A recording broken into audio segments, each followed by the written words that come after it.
ಎಲ್ರಿಗೂ ನಮಸ್ಕಾರ. ನಾನು ನಿಮ್ಮ ಜಾನು ಮಾತಾಡ್ತಾ ಇರೋದು. ನಮ್ಮ ಚಾನಲ್ಗೆ ಸ್ವಾಗತ. ಟಿಫನ್ಗೆ ಏನಾದರೂ ಡಿಫ್ರೆಂಟಾಗಿ ಬೇಕು ಅನ್ನೋರು ಇದನ್ನೊಂದ್ಸಲ ಟ್ರೈ ಮಾಡಿ ನೋಡಿ. ಒಂದೆರಡು ಕ್ಯಾರೆಟ್ನ ತುರಿದಿಟ್ಕೊಳ್ಳಿ. ಆಮೇಲೆ ಆಮ್ಲೆಟ್ಟಿಗೆ ರೆಡಿ ಮಾಡೋ ರೀತಿ ಈ ಥರ ಮೊಟ್ಟೆ ರೆಡಿ ಮಾಡ್ಕೊಳ್ಳಿ.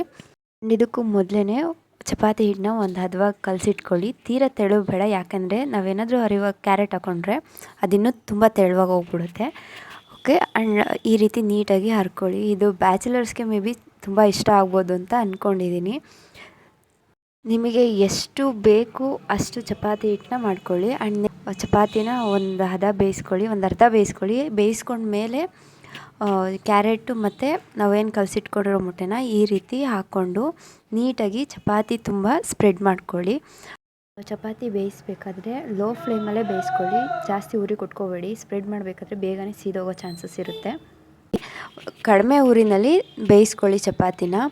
ಆ್ಯಂಡ್ ಈ ಥರ ಸ್ಪ್ರೆಡ್ ಮಾಡ್ಕೊಂಡಾದಮೇಲೆ ಆ್ಯಂಡ್ ಇದಕ್ಕೆ ಸ್ವಲ್ಪ ಮೆಣಸಿನ ಪುಡಿ ಮತ್ತು ಸಾಲ್ಟನ್ನ ಹಾಕ್ಕೊಳ್ಳಿ. ತುಂಬಾ ಚೆನ್ನಾಗಿರುತ್ತೆ ತಿನ್ನೋದಕ್ಕೆ, ತುಂಬ ಸ್ಪೈಸಿಯಾಗಿ ಸಖತ್ತಾಗಿರುತ್ತೆ ತಿನ್ನೋದಕ್ಕೆ.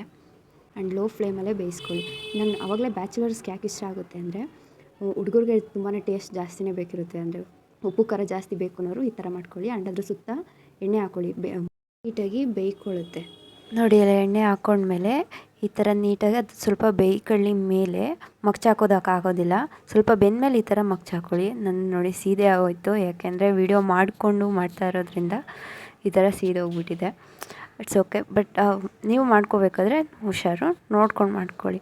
ಆ್ಯಂಡ್ ಇದಾದರೆ ಮುಗೀತು. ಇದ್ರ ಜೊತೆಗೆ ಚಟ್ನಿ ಮಾಡ್ಕೊಳ್ಳಿ, ಸೂಪರಾಗಿರುತ್ತೆ. ಆ್ಯಂಡ್ ಫೈನಲಿ ನೋಡಿ ಈ ಥರ ರೆಡಿ ಆಗುತ್ತೆ. ಆ್ಯಂಡ್ ಕಾಯಿ ಚಟ್ನಿ ಮಾಡ್ಕೊಳ್ಳೋ ಸ್ವಲ್ಪ ಖಾರ ಇರಲಿ. ಆ್ಯಂಡ್ ನಿಮ್ಗೆ ಯಾರಿಗೆಲ್ಲ ಈ ರೆಸಿಪಿ ಇಷ್ಟ ಆಯಿತು ಲೈಕ್ ಮಾಡಿ, ಶೇರ್ ಮಾಡಿ ಆ್ಯಂಡ್ ಕಮೆಂಟ್ ಮಾಡಿ.